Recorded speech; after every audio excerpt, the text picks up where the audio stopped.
Assalamualaikum warahmatullahi wabarakatuh. Baik, pertemuan kali ini kita akan membahas teori keputusan, di mana pada pembuatan keputusan yang rasional, proses penyelesaian masalah dan pembuatan keputusan yang rasional ini mengikuti beberapa prosedur. Yang pertama, menyatakan masalah. Yang kedua, mendiagnosis masalah. Yang ketiga, mencari kemungkinan-kemungkinan penyebab masalah. Yang keempat, menurunkan alternatif-alternatif penyelesaian. Yang kelima, memilih alternatif penyelesaian terbaik.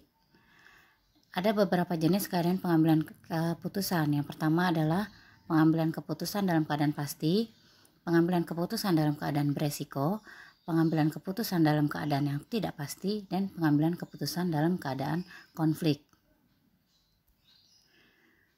Analisis keputusan yang pertama adalah pengambilan keputusan dalam suasana certainty atau suasana yang serba pasti. Apabila semua informasi yang dibutuhkan untuk membuat keputusan diketahui secara sempurna dan tidak berubah-ubah. Yang kedua, pengambilan keputusan dalam suasana uncertainty, yaitu suasana yang tidak pasti, yaitu jika seluruh peristiwa yang mungkin terjadi diketahui tetapi tanpa mengetahui probabilitasnya masing-masing. Yang ketiga, pengambilan keputusan dalam suasana resiko, apabila informasi sempurna tidak tersedia tetapi seluruh peristiwa yang akan terjadi beserta probabilitasnya diketahui. Yang keempat, pengambilan keputusan dalam suasana konflik, yaitu jika keputusan dua atau lebih pengambil keputusan berada dalam persaingan. Dengan kata lain, satu pihak mengambil keputusan tidak hanya memikirkan tindakannya sendiri, tetapi juga pada tindakan yang dilakukan pesaingnya. Kali ini akan kita bahas adalah pengambilan keputusan dalam suasana uncertainty atau tanpa probabilitas. Ada beberapa kriteria ya. Kita bahas dulu yang pertama, itu kriteria Maximin. Ini dikemukakan oleh Abraham Wald, yaitu untuk memilih keputusan yang mencerminkan nilai maksimum dari hasil yang minimum. Asumsinya pengambil keputusan ini adalah orang yang pesimistik atau konservatif atau risk avoider tentang masa depan. Contoh kasusnya, di sini kita sudah punya tabel matriks FIOP hasil investasi jutaan dalam satuan rupiah. Ada beberapa alternatif investasi, ada saham, ada tanah, ada tabungan. Dan ada 3 kondisi prospek ekonomi, yaitu kondisi cerah, sedang, dan lesu. Jadi di sini kita dihadapkan pada 3 alternatif. Apakah mau berinvest di saham, tanah, atau tabungan? Di mana masing-masing prospek ekonominya ini tergantung. Ada kalau cerah, dia ada yang bagus, yang sedang, ada juga kurang bagus pada saat kondisi ekonomi sedang lesu. Oke, yang pertama, saham. Kalau ekonomi sedang cerah, maka keuntungannya mencapai 10 juta. Kalau sedang, 6,5 juta. Kalau lesu, bukannya untung, tapi malah rugi, minus 4 juta. Tanah, kalau dalam kondisi ekonomi cerah, keuntungannya 8 juta. Kalau sedang, 6 juta. Kalau lesu, 1 juta. Tabungan, kalau dalam ekonomi cerah 5 juta, kondisi sedang 5 juta, kondisi lesu juga 5 juta. Jadi untuk yang tabungan ini dia rata-rata itu sama ya, baik dalam kondisi ekonomi cerah, sedang, atau lesu. Nah, pertanyaannya kita mau berinvestasi kemana? Ke saham, tanah, atau tabungan? Nah, pada contoh Maximin atau Abraham Wald, dalam contoh di atas, payoff terkecil untuk setiap alternatif investasinya adalah, nah berarti dari tabel matriks payoff ini kita cari yang paling kecil yang mana untuk berinvestasi ya. Di sini saham, kalau yang paling kecil minimumnya yang mana? Yang sedang lesu ya, itu negatif 4 juta. Tanah yang paling kecil adalah yang lesu juga, 1 juta. Tabungan 5 juta ya. Nah, dari contoh di sini, payoff terkecil untuk setiap alternatif investasi adalah untuk sahamnya negatif 4 juta, tanahnya 1 juta, dan tabungannya 5 juta. Nah, selanjutnya setelah kita cari minimumnya, dari hasil payoff terkecil ini, yang kita pilih adalah yang paling maksimumnya. Jadi tadi kan sudah dapat nih, sahamnya min 4, tanah 1, tabungan 5. Ini semua adalah terkecilnya. Nah, yang kita pilih dari yang terkecil ini adalah yang paling besarnya, yaitu 5 juta. Maka kalau dengan menggunakan kriteria maksimin, maka kita berinvestasinya di tabungan, karena tabungan memiliki 5 juta keuntungannya. Jadi kita cari dulu minimumnya. Setelah ketemu minimumnya, maka yang diambil adalah yang maksimumnya, ya. Nah, kelemahan pada kriteria maksimin ini tidak memanfaatkan seluruh informasi yang tersedia, yang merupakan ciri dari pengambilan keputusan modern.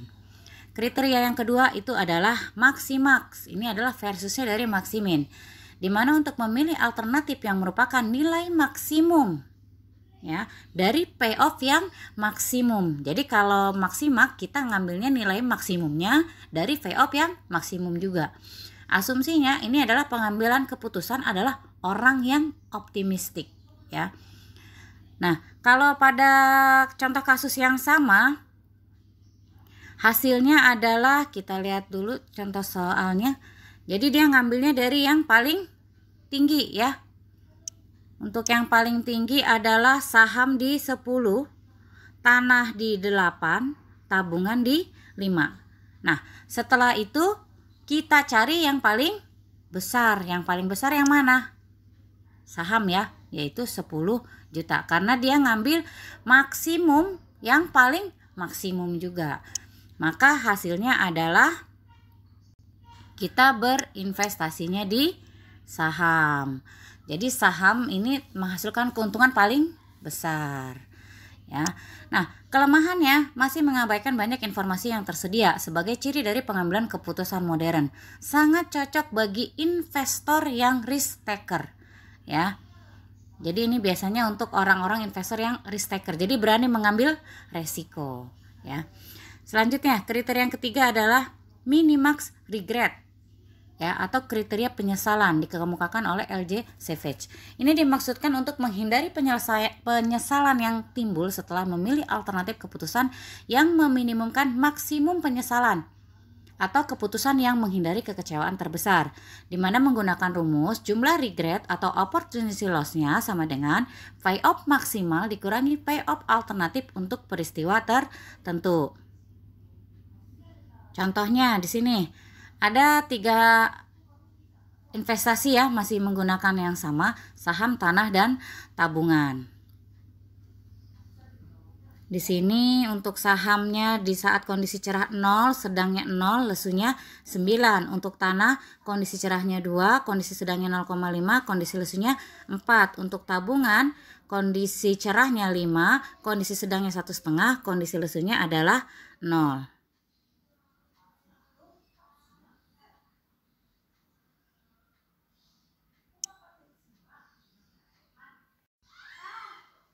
Oke, kita cari dulu yang paling besar dari payoff maksimumnya, ya.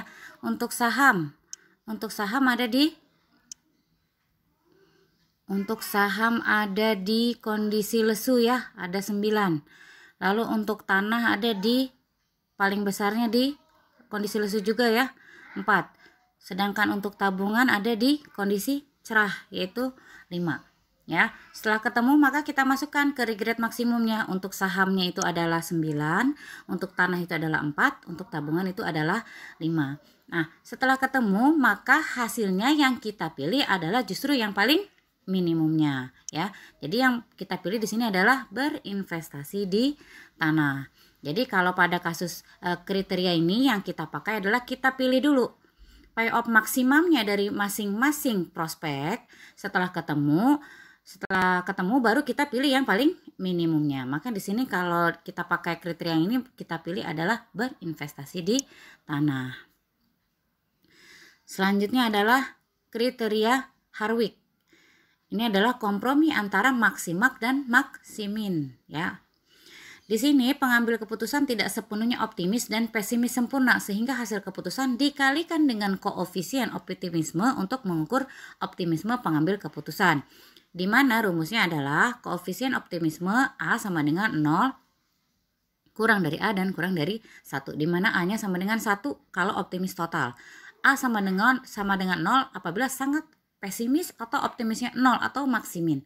Atau A-nya sama dengan optimis, di mana 1 dikurangi A sama dengan pesimisnya.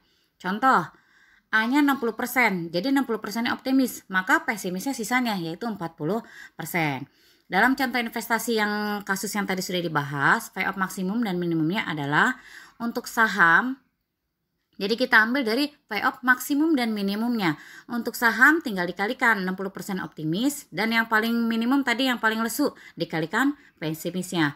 Maka untuk saham tinggal 10 dikali 60% ditambah 4 negatif 4 juta dikali 40%, hasilnya adalah 4,4. Untuk tanah tinggal dikalikan saja, 8 dikalikan 60% optimis ditambah 1 dikalikan 40% pesimis, hasilnya adalah 5,2. Untuk tabungan 5 dikali 60% optimis ditambah 5 dikali 40% pesimis, maka hasilnya adalah 5. Nah, dari hasil perhitungan menggunakan rumus, yang kita ambil adalah yang paling besar, yaitu berinvestasi di tanah. Oke. Kelemahan dari kriteria ini adalah sulit menentukan nilai A yang tepat dan mengabaikan beberapa informasi yang tersedia, contohnya prospek ekonomi yang sedang diabaikan. Selanjutnya kriteria yang kelima, ini adalah kriteria Laplace atau bobot yang sama atau equal likelihood. Dimaksudkan memberikan bobot yang sama untuk setiap kondisi dasar.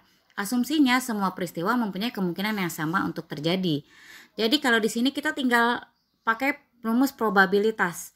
Dalam contoh investasi, setiap peristiwa ditetapkan mempunyai probabilitas yang sama 1/3. Tinggal kita masukkan saja kondisi cerah, sedang, dan lesu.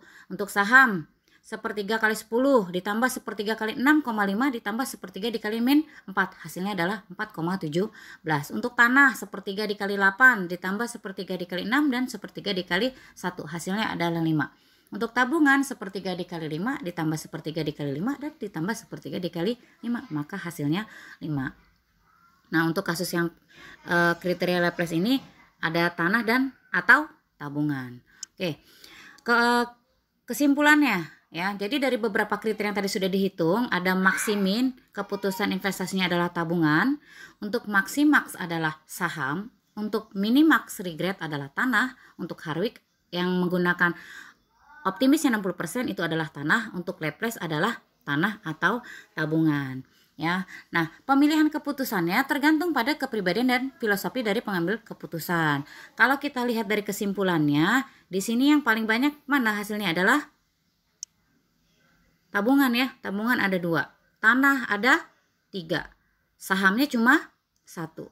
Nah, kira-kira kita mau berinvestasi di mana? Jadi pengambil keputusan ini nanti tentunya dia akan yang memilih ya. Tapi kalau dari hasil keputusan, kesimpulan terbesarnya adalah kita berinvestasinya di tanah ya. Oke, demikian untuk teori keputusan dalam kondisi uncertainty ya. Terima kasih. Assalamualaikum warahmatullahi wabarakatuh.